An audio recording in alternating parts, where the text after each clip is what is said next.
ठीक है, स्टार्ट करें।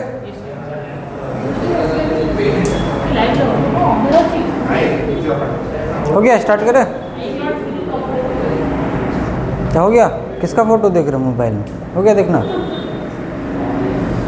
आगे बढ़े।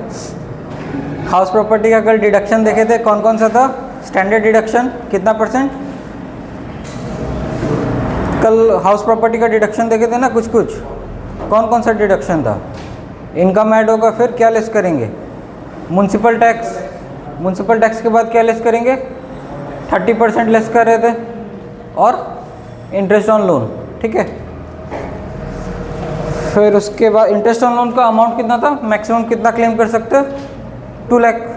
ठीक है, प्री कंस्ट्रक्शन पीरियड है तो उसके पहले का जितना भी इंटरेस्ट है डिवाइड बाय 5 करके 5 इक्वल इंस्टॉलमेंट में क्लेम होगा। ठीक है,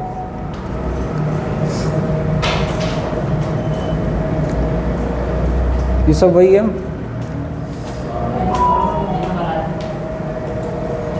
फिर उसके बाद डिडक्शंस भी 3 डिडक्शंस देखे थे। एक एटीसी में। एटीसी में कौन सा डिडक्शन जाता है? जो प्रिंसिपल अमाउंट है हाउसिंग लोन के ऊपर, जो प्रिंसिपल अमाउंट है वो जाएगा एटीसी में, और जो इंटरेस्ट अमाउंट है यहाँ पर इनकम से लेस हो जाएगा। ठीक है, फिर ये है सेकंड डिडक्शन कौन सा? एटीईई। एटीईई में क्या है? डिडक्शन कितना? 50,000। कब? लोन कब होना चाहिए? 16 से 17 के बीच। ठीक है, फाइनेंशियल ईयर 16-17 में लोन होना चाहिए। लोन अमाउंट कितना होना चाहिए? Not be more than 35। 35 से ज़्यादा का लोन अमाउंट नहीं होना चाहिए। ठीक है, 35 या उससे कम। हाउस प्रॉपर्टी का वैल्यू 50 लाख या उससे कम। ठीक है, और कोई भी दूसरा सेक्शन में ये इंटरेस्ट क्लेम नहीं कर सकता। अगर ये सब कंडीशन फुलफिल कर रहा है उस केस में क्या करेगा? 50,000 एटी में उसको डिडक्शन मिल जाएगा। ठीक है, नेक्स्ट था एटीईई। इसमें लोन का पीरियड कितना? लोन सैंक्शन हुआ होगा 19 से 22। ठीक है, उसमें था 16-17, इसमें 19 to 22। इसमें डिडक्शन कितना? 1.5 लाख तक। ठीक है, किसके लिए? वो भी था फर्स्ट टाइम बायर, ये भी है फर्स्ट टाइम बायर। ठीक है, दोनों फर्स्ट टाइम। अगर आपका पहला हाउस प्रॉपर्टी है तभी दोनों डिडक्शन मिलेगा। स्टैम्प ड्यूटी वैल्यू कितना? 45। वहाँ कितना था? 50। ठीक है,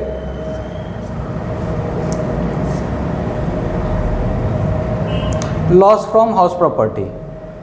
इसमें लॉस हो सकता है क्या? अगर इनकम सपोज रेंट पे नहीं लगा है, सेल्फ ऑक्यूपाइड है, इनकम कितना? 0। 30% वो सब लेस करके 0 आ रहा है।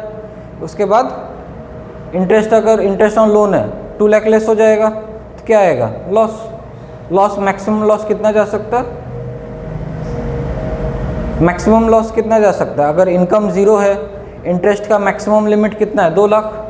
तो मैक्सिमम लॉस कितना जा सकता है? 2 लाख। ठीक है, क्या अभी सब कोई आज उठे नहीं क्या? सब सो रहे हैं, कोई कुछ जवाब नहीं दे रहे। पानी पी लीजिए, पानी दे दे। ठीक है, अभी new tax regime. New tax regime में बताए थे ना वो जो डिडक्शन था, कौन सा डिडक्शन? सेल्फ ऑक्यूपाइड प्रॉपर्टी में अगर इंटरेस्ट है तो नहीं मिलेगा। न्यू टैक्स रिजीम में डिडक्शन कब मिलेगा? जब प्रॉपर्टी को लेट आउट करेंगे। ठीक है, तो यहाँ पर वही बोल रहा है कि अगर न्यू टैक्स रिजीम है तो लॉस फ्रॉम हाउस प्रॉपर्टी वो नहीं आएगा। ठीक है, क्यों नहीं आएगा? क्योंकि उसमें तो इंटरेस्ट वाला मिलेगा नहीं, अगर सेल्फ ऑक्यूपाइड है तो। अगर रेंट पे भी दिया है तो सपोज को ऐसे दिखा देगा ना कि मैं 1000 रुपये रेंट पे दिया हूँ, 1000 रुपये रेंट पे देके लॉस दिखा देगा ना, इसीलिए न्यू टैक्स रिजीम में लॉस फ्रॉम हाउस प्रॉपर्टी उसको नहीं मिलेगा। अब अगर इसमें उसका लॉस हुआ ही नहीं है तो कैरी फॉरवर्ड भी नहीं होगा ना, तो वही है, this losses can not be carry forward for future year. जब लॉस ही नहीं है तो कैरी फॉरवर्ड कैसे होगा? ठीक है, इसमें वही है, can not be set of against any other head of income. तो जब उसको इंटरेस्ट पेड वाला मिलेगा ही नहीं डिडक्शन, तो फिर कैरी फॉरवर्ड भी नहीं होगा।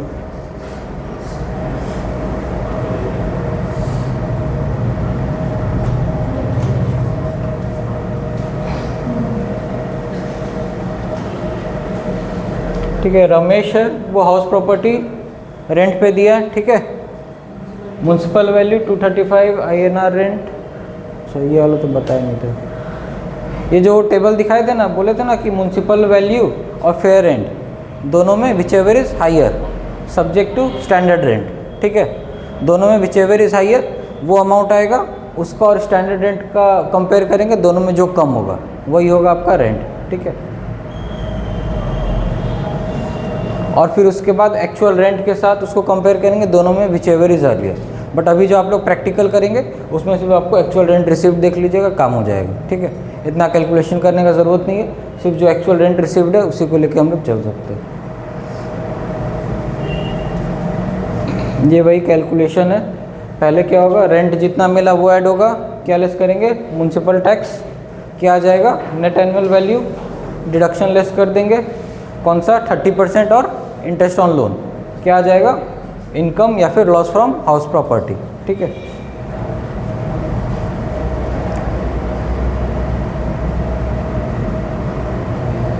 क्वेश्चन सॉल्व करना है क्या? एक सेकंड।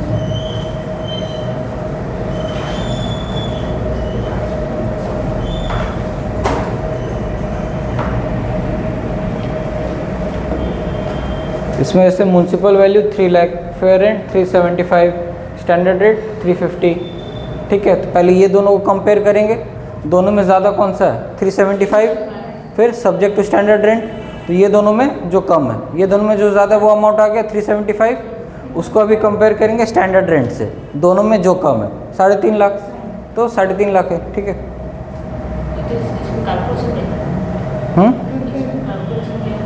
किस में कैलकुलेशन वही है ना, ग्रॉस एनुअल वैल्यू जो निकलेगा ना, कैसे निकलेगा, पहले ये दोनों को कंपेयर करेंगे, म्युनिसिपल वैल्यू और फेयर रेंट, दोनों में जो ज़्यादा है, दोनों में कौन सा ज़्यादा है, 375, फिर उसको और स्टैंडर्ड रेंट, वो दोनों को कंपेयर करेंगे, दोनों में जो कम है, कौन सा कम है, स्टैंडर्ड रेट 350, तो फिर ग्रॉस एनुअल वैल्यू क्या हो जाएगा, उसको फिर कंपेयर करेंगे एक्चुअल रेंट रिसीव्ड, दोनों में जो ज़्यादा होगा, ठीक है। अभी सेकंड वाले का क्या आंसर होगा, सेकंड का ग्रॉस एनुअल वैल्यू क्या है, 360 होगा, क्यों, ये दोनों को कंपेयर किए, ज़्यादा कौन सा है 360, फिर 360 और 370 को कंपेयर किए, जो कम है 360, तो वही है ग्रॉस एनुअल वैल्यू। वैसे ही थर्ड वाले में 375 होगा, ठीक है। ये देखिए आंसर है ना, 375, 360, 350, ठीक है। देख के बताइए क्या, नहीं आप तो अभी ऊपर किए।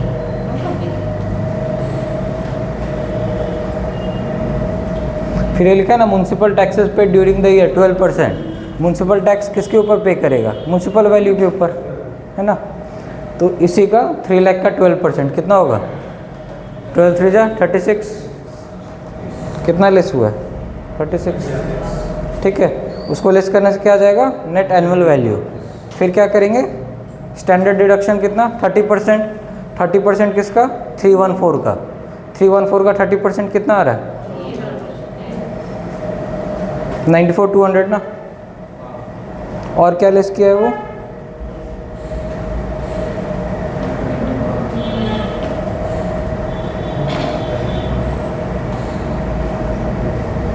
और इंटरेस्ट लेस करेंगे, ठीक है।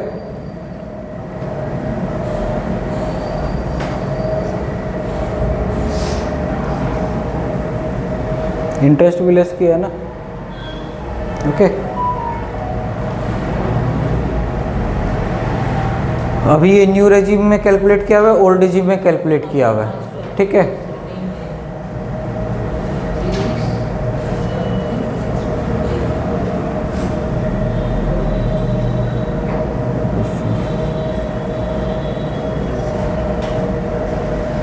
अगर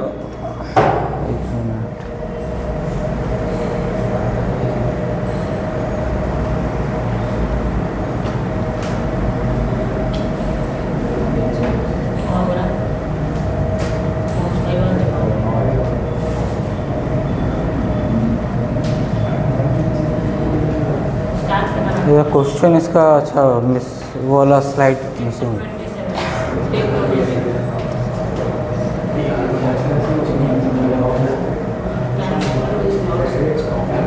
अभी बहुत बार क्या होगा, अगर सपोज हस्बैंड का इनकम बहुत ज़्यादा है, वो क्या करेगा, अपना इनकम कम करने के लिए, हाउस प्रॉपर्टी इनकम हटाने के लिए क्या करेगा, वो जो प्रॉपर्टी है वाइफ के नाम पे ट्रांसफ़र कर दिया, उसको ओनर बना दिया। बट वाइफ अगर सपोज हाउस वाइफ है, उसका कुछ इनकम नहीं है, तो उस केस में वो जो ट्रांसफ़र किया टैक्स बचाने के लिए, उसको क्या माना जाएगा, किसका इनकम है, हस्बैंड का। ठीक है, अगर सपोज टैक्स बचाने के लिए वाइफ के नाम पे ट्रांसफ़र कर दिया तो उस केस में उसका जो इनकम है, वाइफ का जो इनकम है यहीं पर माना जाएगा। वो जो एकदम पहले क्लास में देख रहे थे ना, क्लबिंग ऑफ इनकम था ना, यहाँ पर फर्स्ट रो में यहाँ लास्ट में था ना, एक फर्स्ट कॉलम में लास्ट में clubbing of income. Clubbing of income में ये जो इनकम है वहाँ ऐड होगा, वही क्लबिंग ऑफ इनकम इसी को बोलते हैं। ठीक है, बट ये कब नहीं माना जाएगा, अगर सपोज दोनों का क्या हो गया, तलाक, तो उस केस में अच्छा दोनों का अगर तलाक हो गया, दोनों अलग अलग रह रहे, या तलाक नहीं भी हुआ तो एग्रीमेंट हुआ, दोनों अलग अलग रह रहे, गवर्नमेंट बोलेगा ना वो क्रिकेटर लोग से पूछो, वो लोग बताएंगे। कौन से क्रिकेटर बताएंगे? हार्दिक पांड्या। और चहल बताएंगे, वही वो लोग से पूछिए, वो लोग अपना दुख बताएंगे। ठीक है, तो अगर वैसा कुछ एग्रीमेंट दोनों के बीच में हुआ है, अलग अलग रह रहे, तो अगर उसका कुछ उसके नाम पे उसके कारण उसको प्रॉपर्टी ट्रांसफ़र हुआ है, उसी का प्रॉपर्टी माना जाएगा।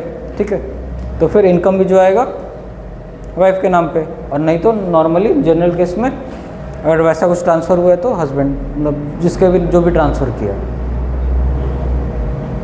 अभी कोई बच्चे के नाम पे ट्रांसफ़र कर दिया, माइनर चाइल्ड के नाम पे ट्रांसफ़र कर दिया टैक्स बचाने के लिए, उस केस में भी इनकम उसी को माना जाएगा। कि अगर छोटा बच्चा है, वो अगर सपोज उसके नाम पे प्रॉपर्टी कर लिया तो उसका तो कुछ कमाई उतना नहीं है ना, बट अगर सपोज उसका खुद के कमाई से वो खरीदा है तो फिर उसी का इनकम है। ठीक है, खुद के कमाई मतलब अब जैसे जो मूवी ये सब करते हैं, रुपया मिलता है ना उनको, उस रुपये से अगर कोई खरीद रहा है तो वैसे, तो उनका खुद का कमाई है ना वैसे।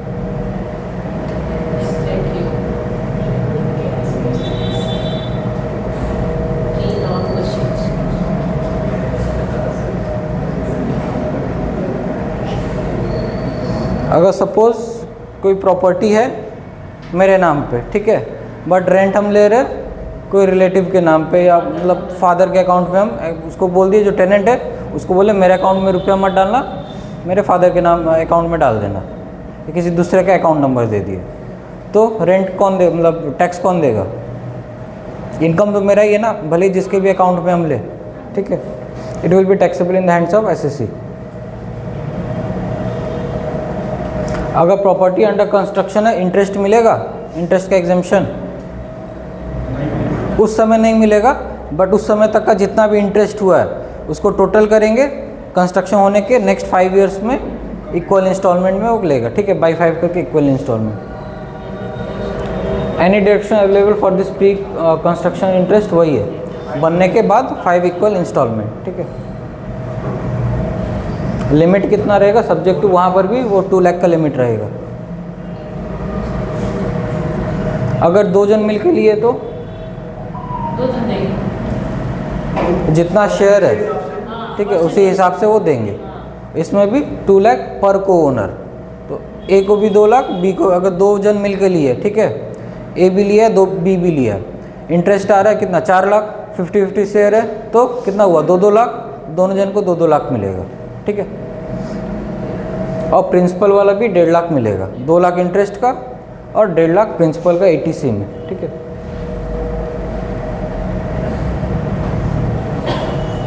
अगर कुछ रिपेयर या रिनोवेशन किया लेट आउट प्रॉपर्टी के लिए तो मतलब अगर सपोज़ कोई रिपेयर किया, ठीक है, सपोज़ दीवार में कुछ क्रैक था वो सब किया, या फिर कलर किया, पेंट किया, कुछ भी उसमें खर्चा किया, उसका कुछ डिडक्शन मिलेगा। अगर सपोज़ कुछ भी खर्चा वर्चा किया है तो उसका कुछ डिडक्शन मिलेगा, रिपेयर का या कुछ भी, सपोज़ नल ख़राब हो गया, नल ठीक कराया, कुछ भी किया, वो सब कुछ नहीं मिलेगा। क्यों नहीं मिलेगा? सारा कुछ वो 30% में इंक्लूड हो चुका है। ठीक है, 30% उसको वही खर्चा का ही सोच के उसको डिडक्शन मिल रहा है।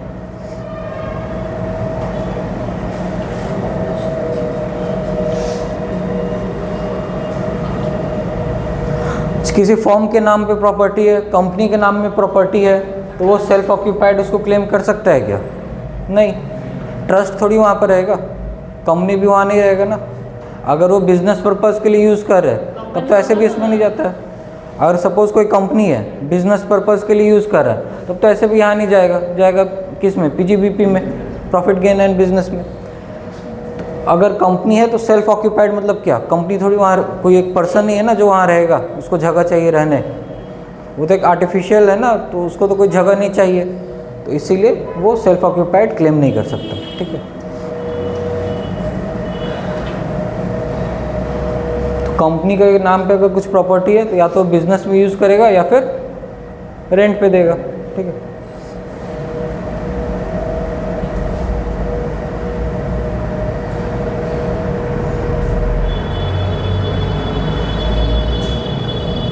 अच्छा कोई लोन लिया है फ्रेंड से, रिलेटिव से या वैसे करके तो भी डिडक्शन मिल जाएगा।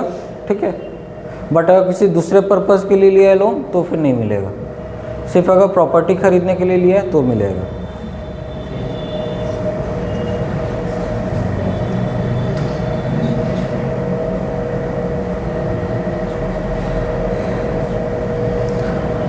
अगर सपोज़ कोई एक लोन लिया है, ठीक है, बीच में क्या होता है, लोन में क्या होता है बीच में, या तो उसको वो लोग एक ही बार में ज़्यादा अमाउंट पे करके कम कर देता है, या बहुत बार रिनोवेशन या वो सब बोल के वो लोग और ज़्यादा भी ले लेते हैं। तो अगर उसके बाद भी और कुछ रीपेमेंट के बाद भी कुछ लोन लिए तो भी उसका भी डिडक्शन मिलेगा। ठीक है, हम लोग को सिर्फ देखना है कि लोन किसके ऊपर है, प्रॉपर्टी के लिए लिए या फिर किसके लिए। ठीक है, लोन अगेंस्ट प्रॉपर्टी अलग होता है, लोन फॉर प्रॉपर्टी अलग होता है। लोन अगेंस्ट प्रॉपर्टी का क्या मीनिंग है, प्रॉपर्टी के लिए लोन लिया है। लोन अगेंस्ट प्रॉपर्टी मतलब प्रॉपर्टी को गिरवी रख के लोन लिया है, प्रॉपर्टी के लिए लोन नहीं लिया है, प्रॉपर्टी को वो गिरवी रख के किसी दूसरे काम के लिए लोन लिया। ठीक है, तो उसमें नहीं मिलेगा। कब मिलेगा, सिर्फ प्रॉपर्टी के लिए जो लोन लिया उसमें।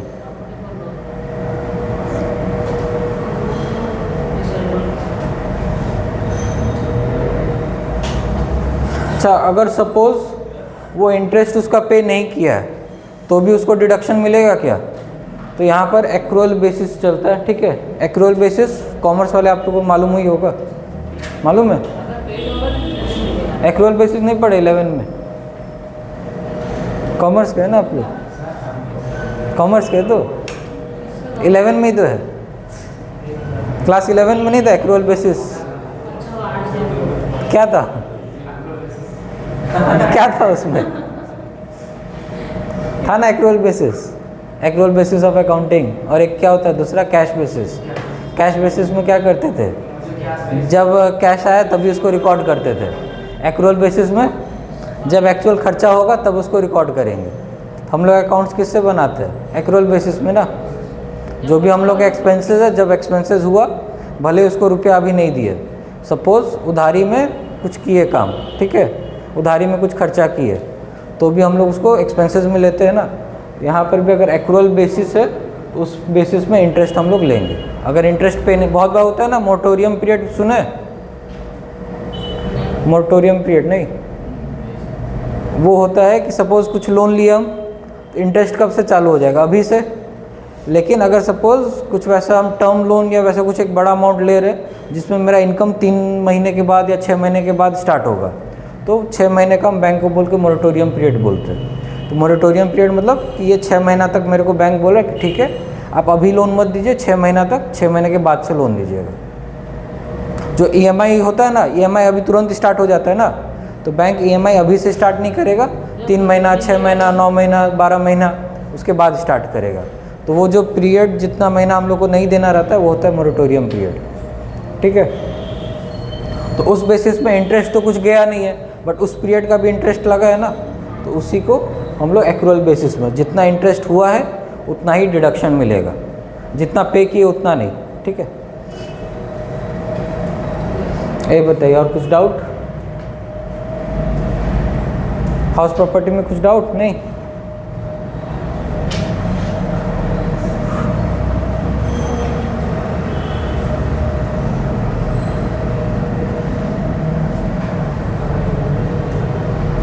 वाइट स्क्रीन कौन सा वाले में? हाँ ये पे लिख देंगे। वो जो annotation नहीं वो उस दिन जैसे कर रहे थे ना क्वेश्चंस, वाइट स्क्रीन में जो कर रहे थे, किसमें, जो होम में, चल आ गया। ब्राइट क्लास, ब्राइट नोट की ब्राइट क्लास, ब्राइट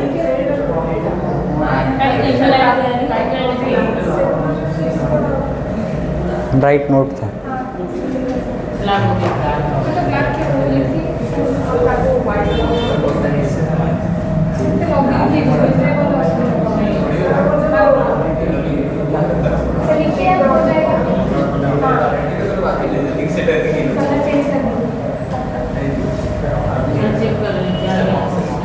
नहीं हम टेक्स्ट बॉक्स ढूंढ रहे हैं।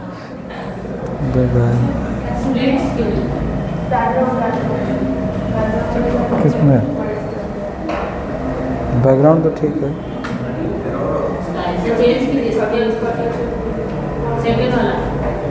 सेकेंड वाले में तो दूसरा वो स्टाइल है।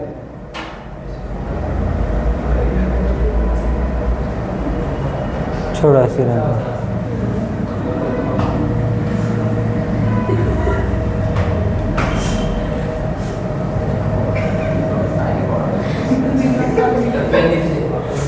उस दिन वो टेक्स्ट बॉक्स वो सब आ रहा था ना, वो कहाँ पर आ रहा था? टेक्स्ट बॉक्स टाइपिंग का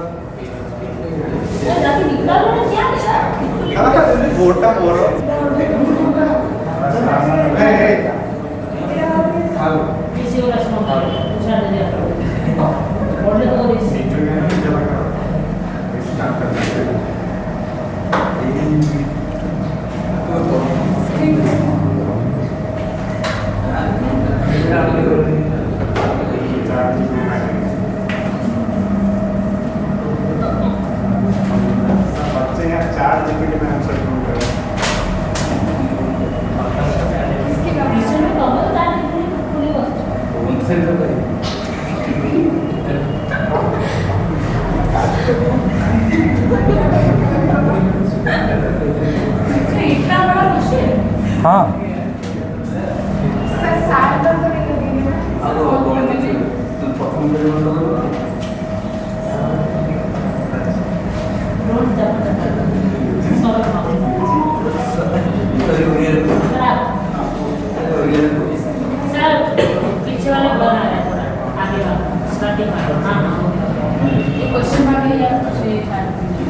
हो गया, स्टार्ट कीजिए, लिखा हो।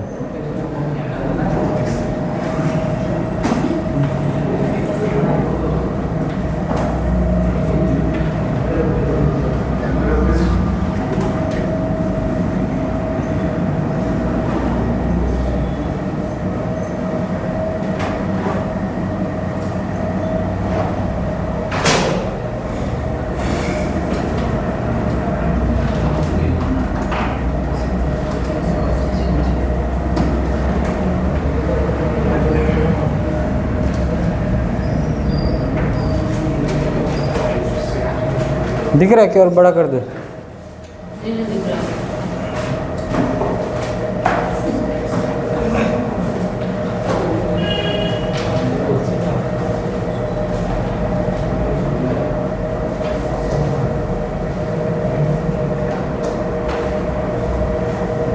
इसी में हम लोग करेंगे।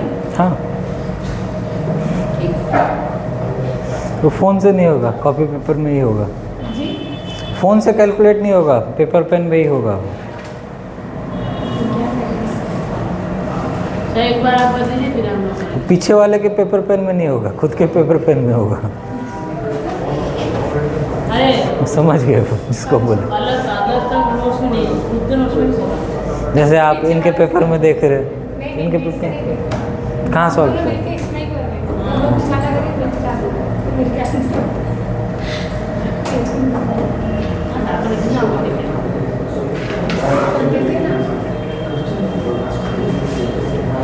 अच्छा क्वेश्चन है नहीं? ठीक है, एक हम बता दे रहे, ठीक है।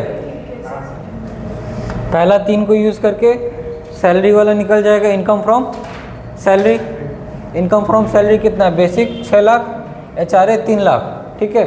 टोटल कितना हुआ सैलरी? 9 माइनस क्या करेंगे? HRA, HRA एक सेकेंड,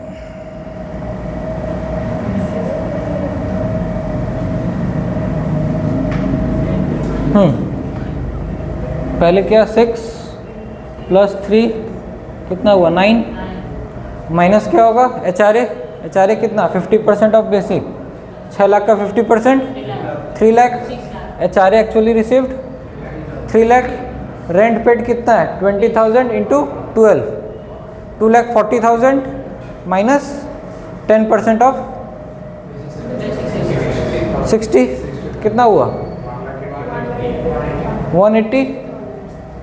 तीनों में कौन सा सबसे कम है 180, ठीक है। 1.8 लेस की कितना आया 7.2। इनकम फ्रॉम सैलरी कितना हो गया 7,20,000, ठीक है। अभी second income from house property, house property income कितना है, रेंट कितना रिसीव किया 10,000 पर मंथ इंटू 12 कितना हुआ 1,20,000, ठीक है। अभी यहाँ हो गया 1,20,000, इसमें माइनस क्या करेंगे, पहले क्या माइनस करेंगे 3,000 म्युनिसिपल टैक्स, ठीक है। 1,20,000 में 0.03 माइनस कर दिए 3,000 कितना है 1,17,000 आ गया। इसमें और क्या माइनस करेंगे, इंटरेस्ट बाद में जाएगा, पहले 30% ना, 30% किसका 1.17 का कितना आएगा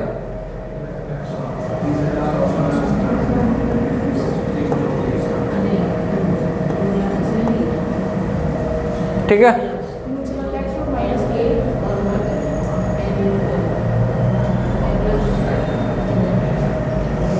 ठीक है 30% किसका 117 का 30% कितना आ रहा है, ठीक है। कैलकुलेशन उतना ही आ रहा है तो 3.51 नहीं, एक मिनट पॉइंट, एक मिनट रुको,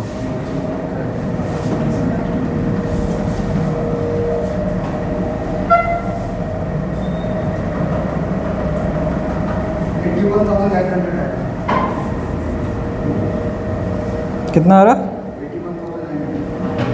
एक सेकेंड, ये 0.51 होगा ना, 0.351 कितना आ रहा है, कितना आ रहा है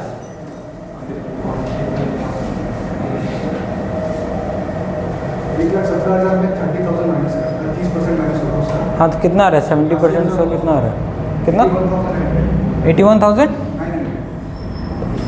81,900, ठीक है। 81,900 और इसमें क्या लेस होगा, इंटरेस्ट ऑन लोन कितना है 3 लाख, कितना लेस होगा 3 लाख है ना, कितना लेस होगा इंटरेस्ट ऑन लोन 2 लाख, ठीक है। तो यहाँ माइनस 2 लाख कर दिए, कितना आया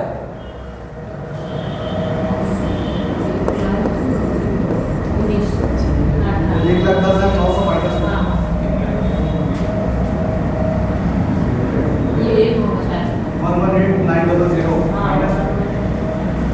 118,100, ठीक है 118,100 है ना। तो ये हो क्या हो गया 7.2 क्या है इनकम फ्रॉम सैलरी, ठीक है। सेकंड हाउस प्रॉपर्टी कितना, ये है माइनस में कितना 090 कितना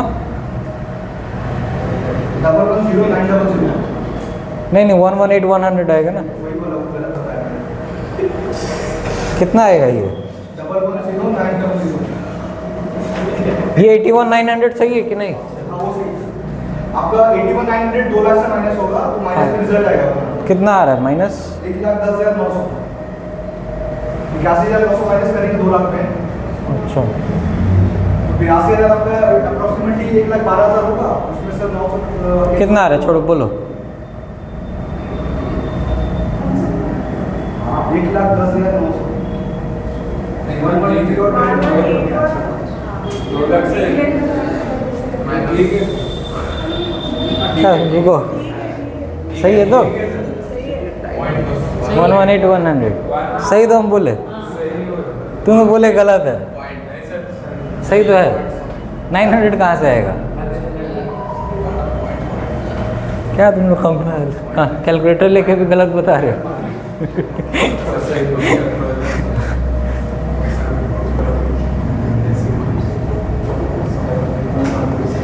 ठीक है, 7,20,000 income from salary house property का 118,100 ये हो गया हाउस प्रॉपर्टी। ठीक है, थर्ड में और क्या, और क्या था अदर सोर्स। अदर सोर्स में कौन कौन सा जाएगा, इंटरेस्ट रिसीव्ड जाएगा अदर सोर्स में, और क्या डिविडेंड। डिविडेंड कितना 3,000, इंटरेस्ट इनकम टोटल कितना 4,400। ठीक है, अब ये जो हाउस प्रॉपर्टी वाला है, ये जो लॉस है अदर सोर्स से एडजस्ट हो जाएगा। ठीक है, तो ये इससे एडजस्ट होकर कितना हो जाएगा, ये ज़ीरो। इनकम कितना 7,20,000। ठीक है, 7,20,000 में और क्या लेस करेंगे, इनकम फ्रॉम सैलरी 7,20,000 होगा कि कुछ और, कुछ इसमें गलती है, हिंट दे देते, 670 आएगा इनकम फ्रॉम सैलरी। 720 नहीं, 6,70,000 आएगा।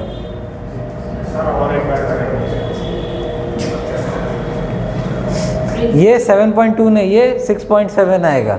उसमें कुछ एक मिसिंग है। क्या मिसिंग है, कुछ एक लेस करना है जो अभी तक किए नहीं होंगे। हाँ, 50,000 कुछ याद आ रहा है, स्टैंडर्ड डिडक्शन, वो लेस करेंगे ना। और क्या लेस करेंगे, प्रोफेशनल टैक्स, और ये सेस नहीं, प्रोफेशनल टैक्स बताए थे ना, वो लेस होगा। Standard deduction 50,000 irrespective of amount, 50,000 इसमें से लेस होगा ना।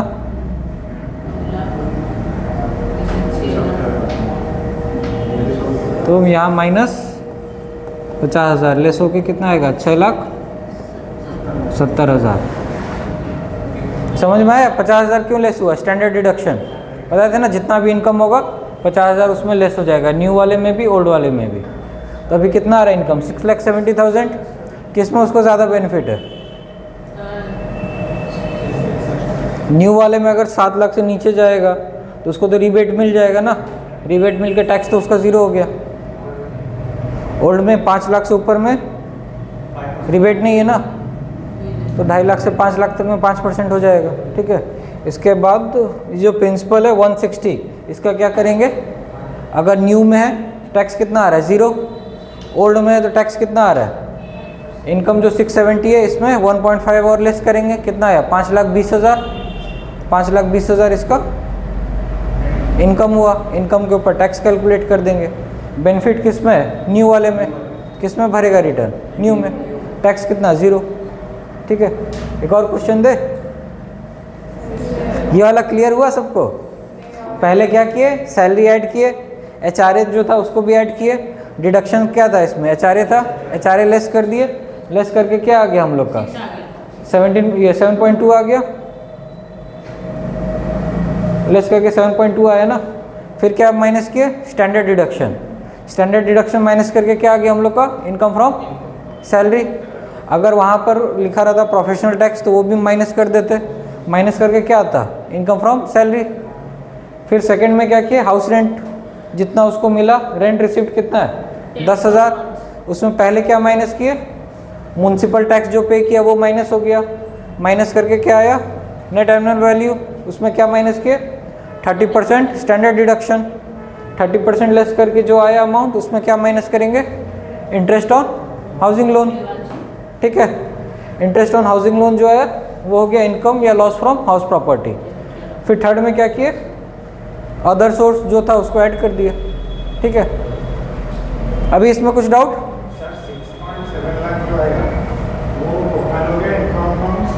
क्योंकि ये जो हाउस प्रॉपर्टी का जो लॉस है वो किससे सेट ऑफ हो जाएगा, अदर सोर्स से सेट ऑफ हो गया। तो अदर सोर्स का इनकम तो ज़ीरो हो गया।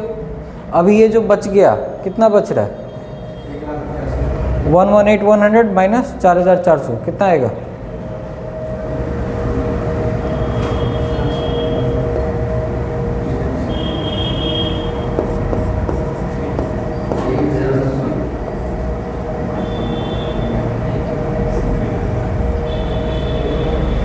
113,700 क्या हो गया, कैरी फॉरवर्ड, ठीक है। सर जो रेंट रिसीव्ड है उससे म्युनिसिपल टैक्स माइनस करके उसे क्या मिलेगा?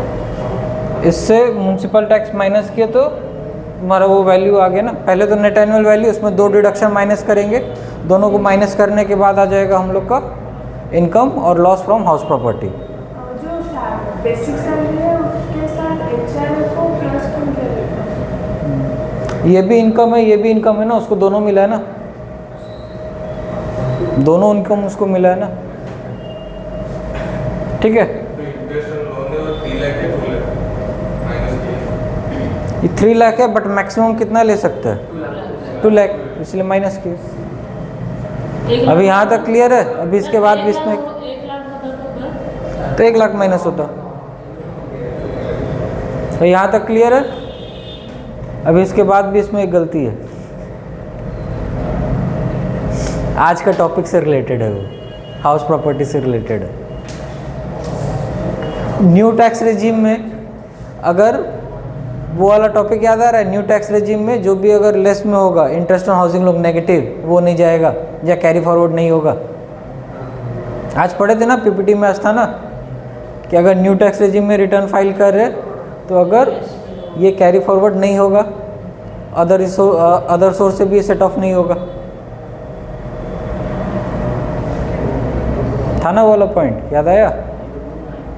तो ये कैरी फॉरवर्ड कुछ नहीं होगा, तो फिर इनकम कितना हो गया, 670 प्लस 4,400। क्या ज़्यादा, किससे ज़्यादा? ज़्यादा होगा तो उसमें टैक्स भरेगा ना, कैरी फॉरवर्ड क्यों होगा? तो अभी इनकम कितना आ गया, 670 प्लस 4,400, तो टोटल इनकम कितना हो रहा है उसका? 67,040 ठीक है। एक और क्वेश्चन दे देते हैं।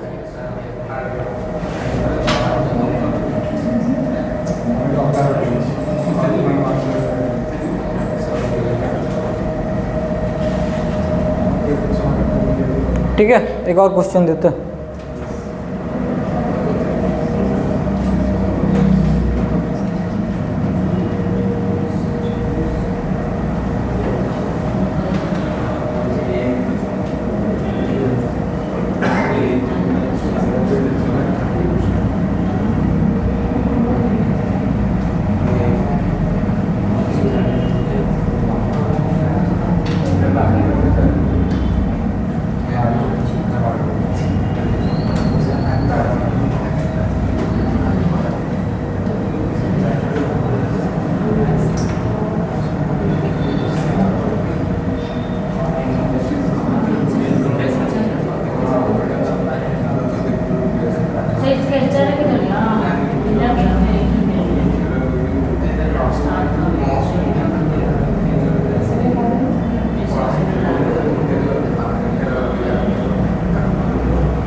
हटा दिया। उसका इनकम सिर्फ सैलरी है ना? हाँ उसका इनकम सिर्फ सैलरी। हाँ, नहीं सैलरी इनकम है ना, रेंट रिसीव्ड। रेंट रिसीव्ड अलग होता है, रेंट पेड अलग होता है। ये रिसीव किया है तो क्या होगा, इनकम में जाएगा। ठीक है, इजी कर दिया थोड़ा।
ठीक है, फिर 1 लाख ठीक है, पहले न्यू में निकालते हैं। ठीक है,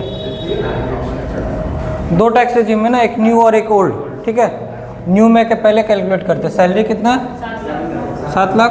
1,20,000 इसमें और क्या लेस होगा या क्या ऐड होगा? 1,20,000 लेस होगा। इनकम फ्रॉम सैलरी कितना आया? 7। 50 कौन लेस करेगा? Standard deduction. न्यू और ओल्ड दोनों में है ना स्टैंडर्ड डिडक्शन। तो इसमें सैलरी से ही माइनस हो जाएगी। सैलरी से ही तो माइनस होता है। स्टैंडर्ड डिडक्शन 50,000 माइनस होगा ना, इसमें तो और कुछ नहीं है ना, एचआरए ये सब कुछ भी नहीं है, सिंपल सैलरी है। सैलरी में क्या लेस हो जाएगा? Standard deduction. कितना? 50,000। कितना है? 6,50,000। इनकम फ्रॉम सैलरी कितना हो गया? 6,50,000। ठीक है, ये हो गया न्यू। ओल्ड में? ओल्ड में भी कितना? 7 लाख है। सही वही है। अगर एचआरए ये सब कुछ रहता वहाँ लेस होता, एचआरए अगर कुछ है तो यहाँ पर लेस नहीं होगा। ठीक है, यहाँ हाँ अगर पूछा, अगर कुछ दिया भी होगा न्यू में नहीं जाता है ना, न्यू में डिडक्शन नहीं जाता है, एचआरए ये सब का डिडक्शन नहीं जाता है। तो अगर न्यू रहता तो सिंपल 7 माइनस स्टैंडर्ड डिडक्शन 50,000। ठीक है, बट अगर ओल्ड में रहता तो एचआरए रहता तो यहाँ माइनस कर देते। ठीक है, तो एचआरए माइनस होता और लास्ट में क्या माइनस करते? 50,000 माइनस करेंगे लास्ट में। कितना आ गया? 6,50,000। फिर 1,20,000 माइनस। तो ये वाले में एचआरए नहीं था, इसीलिए इनकम फ्रॉम सैलरी ओल्ड में भी सेम है, न्यू में भी सेम है। ठीक है, अभी सेकंड क्या है? Rent received. कितना है? 10,000। ठीक है, 1,20,000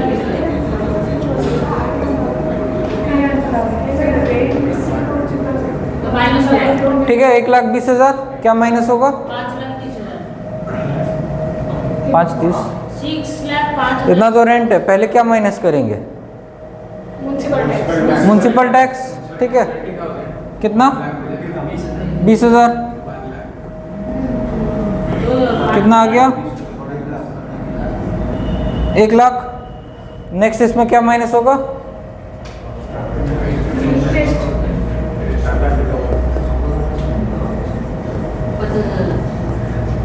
स्टैंडर्ड डिडक्शन 30%। ठीक है, पहले म्युनिसिपल टैक्स, उसके बाद फिर तो इसी सीक्वेंस में जाना है। सबसे पहले म्युनिसिपल टैक्स, सेकंड में 30%। 1 लाख का 30% 30,000। कितना आ गया? 70,000। ठीक है, यहाँ पर भी रेंट में कितना आ जाएगा? 120 minus municipal tax 20। 1 lakh minus 30%। कितना आ गया इधर भी? 70,000। ठीक है, फिर इंटरेस्ट ऑन लोन कितना है? 50,000। 1 लाख का 30% ना 30,000। हाँ, ठीक है, अभी नेक्स्ट क्या माइनस करेंगे? Interest on loan up to 2 lakh. But यहाँ पर इंटरेस्ट कितना पे किया है? 50,000। ठीक है, कितना माइनस होगा? 50। और क्या माइनस होगा? प्री कंस्ट्रक्शन पीरियड, चल रहा होगा मतलब कंस्ट्रक्शन के पहले के पीरियड में उसका इंटरेस्ट कितना दिया था? 50,000। 50,000 को क्या करेंगे? नेक्स्ट 5 ईयर्स तक 50,000 डिवाइडेड बाय 5 कितना आया? 10,000। 10,000 को नेक्स्ट 5 ईयर्स 10-10 करके 5 साल तक। ठीक है, तो ये 50 तो उस साल का हो गया, और प्री कंस्ट्रक्शन पीरियड का कितना? 10,000। ठीक है, समझ में आया? इंटरेस्ट ऑन लोन 2 माइनस होता था ना, एक पोस्ट कंस्ट्रक्शन, कंस्ट्रक्शन के बाद पूरा ले लिए। प्री कंस्ट्रक्शन 5 इक्वल इंस्टॉलमेंट 50,000 का, 5 इक्वल इंस्टॉलमेंट 10-10,000। कितना होगा? 50,000 और ये 10,000 60,000। ठीक है, 60,000 इसमें माइनस कर दिए, कितना आएगा 10,000।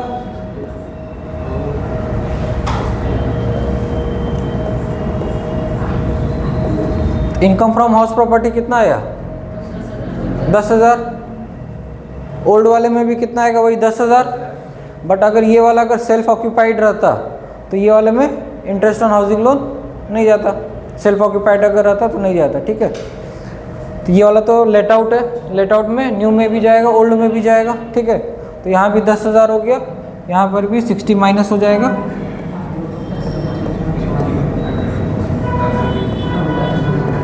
Income from house property 10,000। ठीक है, income from other source interest 11,400, dividend 5,000, कितना हुआ 16,400। 10,000, 16,400 और 6.5 लाख, कितना हुआ टोटल इनकम। ये क्या आ रहा है ग्रॉस टोटल इनकम कितना 16,400, 10,000, 26,400 और ये कितना आया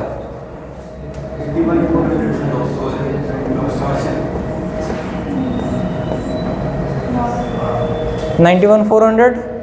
ठीक है, 91,400 कहाँ से आया 6,50,000 प्लस 10,000, नहीं एक मिनट गलत कैलकुलेट हुआ।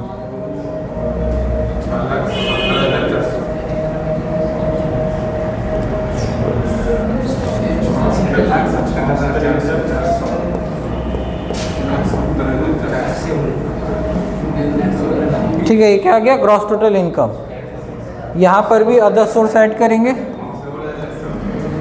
कितना ऐड किए 26, 16,400 ना।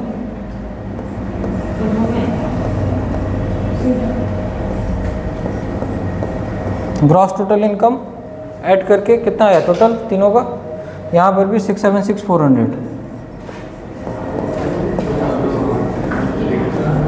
ठीक है, ग्रॉस टोटल इनकम में क्या लेस करते हैं डिडक्शंस। ठीक है, डिडक्शन इसमें से कौन सा है प्रिंसिपल पेड, कितना लेस हो जाएगा 170 लेस होगा, 150 था ना, किसमें इसमें लेस करेंगे, इसमें लेस नहीं होगा ना, ये जो प्रिंसिपल वाला डिडक्शन इसमें नहीं मिलेगा ना न्यू टैक्स रेजिम में, तो न्यू टैक्स रेजिम से ग्रॉस टोटल इनकम भी इतना आ गया और टोटल इनकम भी इतना ही आया।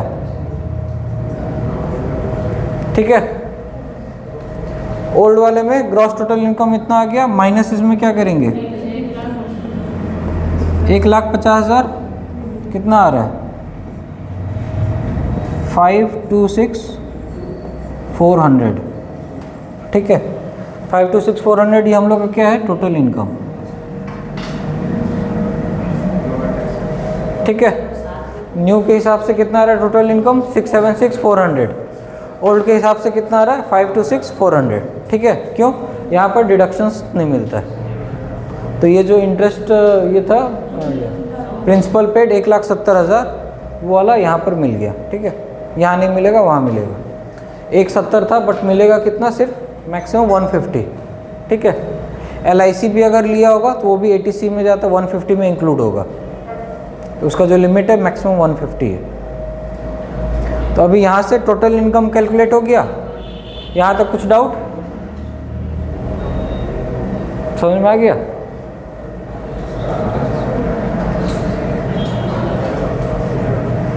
आया समझ में नहीं, पहले सैलरी कैलकुलेट किए, सैलरी पूरा एकदम सिंपल था 7 लाख माइनस क्या किए स्टैंडर्ड डिडक्शन 50,000, दोनों में मिलता है, न्यू में भी मिलता है ओल्ड में भी मिलता है, 50 लेस करके 650 क्या आ गया income from salary. House property में क्या किया रेंट कितना मिला 10,000 पर मंथ, तो एनुअल रेंट कितना हुआ 1,20,000, उसमें से म्यूनसिपल टैक्स पहले लेस करेंगे 20,000 है, 1,20 में से 20,000 गया कितना आया 1 लाख, फिर 30% स्टैंडर्ड डिडक्शन किसका 1 लाख का। ठीक है, तो 1 लाख का 30% 30,000 कितना आ गया 70,000, फिर उसमें क्या लेस करते हैं इंटरेस्ट ऑन लोन, लोन कितना था 50,000 वो लेस किए कितना है 20,000, और क्या लेस करते हैं, interest during pre construction. Pre construction में पूरा अमाउंट नहीं जाएगा, कितना जाएगा उसका 1/5। कंस्ट्रक्शन जब हुआ उसके नेक्स्ट 5 साल तक उसका 1/5 अमाउंट जाएगा। तो यहाँ 50,000 है, 1/5 कितना हुआ 10,000। तो 20,000 में और 10,000 कम हो गया, कितना आया 10,000। 10,000 क्या है, income from house property. Other source में क्या जाता है, इंटरेस्ट डिविडेंड ये सब जाता है, ठीक है। इंटरेस्ट कितना मिला 11,400, डिविडेंड मिला 5,000, टोटल कितना हुआ 16,400। Other source 16,400। Gross total income क्या होता है,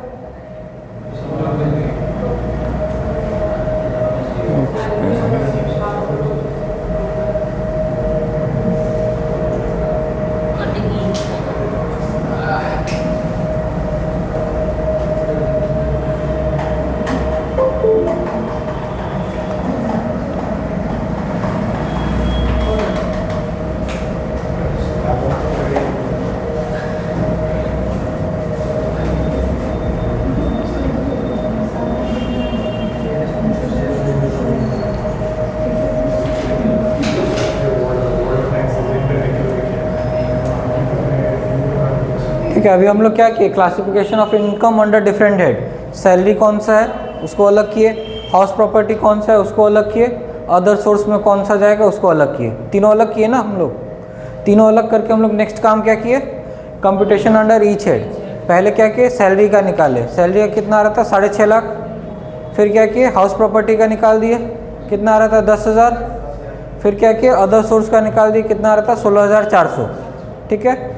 कंप्यूटेशन अंडर ईच हेड के बाद क्लबिंग, जो बोल रहे थे ना कि अगर सपोज प्रॉपर्टी ट्रांसफ़र कर दिया वाइफ के नाम पे तो हाउस प्रॉपर्टी का जो इनकम है वो वहाँ पर ऐड कर दिया, ठीक है। वो ऐड करके हम लोग का क्या आ गया, अगर सपोज लास्ट ईयर का कुछ लॉस है तो उसको माइनस कर दिए। वो सब करके क्या आया हम लोग का GTI आया था ना, कितना आया था हम लोग का GTI। इधर साइड कितना था 676,400 था ना, उधर साइड कितना था, उधर भी वही था 676,400। फिर नेक्स्ट क्या किया, deduction from GTI। Deduction new में तो कुछ था नहीं, ओल्ड में क्या माइनस किया 1.5 लाख माइनस किए थे। तो ये जो डिडक्शन 1.5 माइनस करके क्या आया हम लोग का टोटल इनकम आ गया, ठीक है। टोटल इनकम के बाद फिर उसके ऊपर क्या करेंगे, टैक्स रेट वो सब लगा दिए थे, टैक्स रेट लगा के क्या आएगा, टैक्स लायबिलिटी। कभी क्लियर, अभी कुछ डाउट है, समझ में आ गया, आ गया।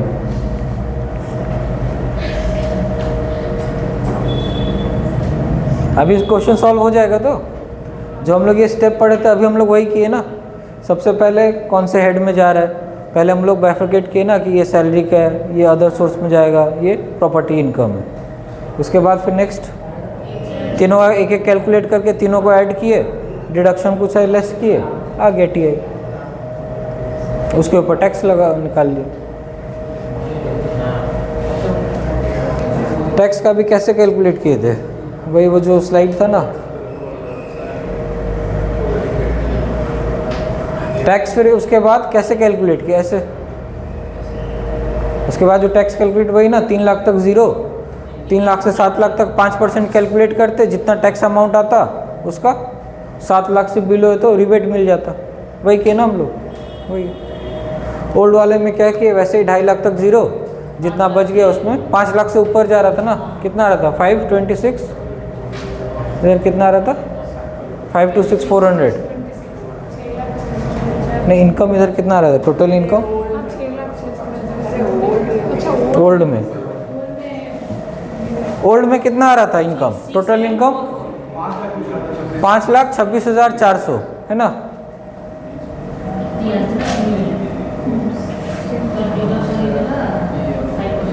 न्यू टैक्स में कितना आ रहा था, हाँ एक सेकंड बता रहे, 626 था, 676, एक सेकंड। न्यू में टोटल इनकम कितना आ रहा था, इतना। ओल्ड में कितना आया था हम लोग का 5,26,400, ठीक है। अभी इसमें कैसे कैलकुलेट होगा, अप टू 3 लाख कितना 0, 3 लाख तक हम लोग हो गया 0, 3 लाख से 7 लाख, ठीक है।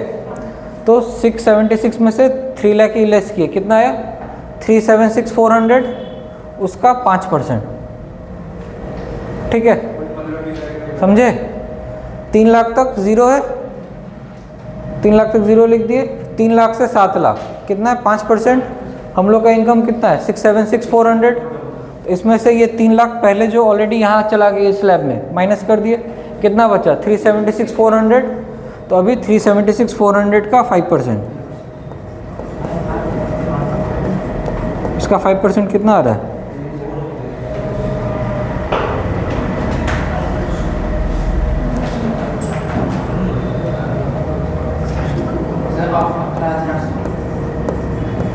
$18,820। ठीक है, इसमें टोटल टैक्स कितना हो गया? This plus this 18,820। ठीक है, कुछ डाउट है यहाँ तक? इसमें बस ये वाले में 3 लाख लेस किए, उसका 5% कैलकुलेट कर लिए। ठीक है, ओल्ड वाले में 2.5 लाख तक कितना है? ज़ीरो। ठीक है, 2.5 लाख तक ज़ीरो। 2.5 लाख से 3 लाख, 3 लाख से 5, तो 2.5 लाख से 5 लाख तक कितना? 5%। तो 2.5 लाख का 5% कितना आ रहा है? 12,500। ठीक है, कितना आ गया? 12,500। 5 लाख से ऊपर में कितना है? 20%। 26,400 का 20%। ठीक है, 5 लाख तक यहाँ कवर हो गया ना। 5 लाख से ज़्यादा कितना? 26,400, उसका 20% कितना हो रहा है? 5280। इसका कितना आ रहा है टैक्स लायबिलिटी? 17780। 17780। यहाँ कितना आ रहा है? 18,820। ठीक है, तो अभी तक बेनिफिशियल कौन सा लग रहा है? ओल्ड वाला। बट इसमें इनकम कितना? 7 लाख से बिलो है, तो इसमें क्या होगा? रिबेट मिल जाएगा। इसमें रिबेट कितना है? 25,000। ठीक है, 7 लाख तक रिबेट है ना। इसमें रिबेट कितना है? 5 लाख तक। इनकम 5 लाख से ऊपर है, रिबेट उसमें मिलेगा नहीं। इसमें रिबेट मिलेगा, 7 लाख से बिलो है ना, इसमें रिबेट मिल जाएगा। तो इसमें रिबेट कितना मिलेगा? 18,820 रिबेट मिल गया। टैक्स कितना हो गया? ज़ीरो। इसमें रिबेट मिलेगा नहीं, -0। टैक्स कितना आ गया? 17,780। तभी किस में रिटर्न भरेगा वो? न्यू में। ठीक है, क्या क्लियर? यहाँ समझ गए कैसे कैलकुलेट होता है? ठीक है, फिर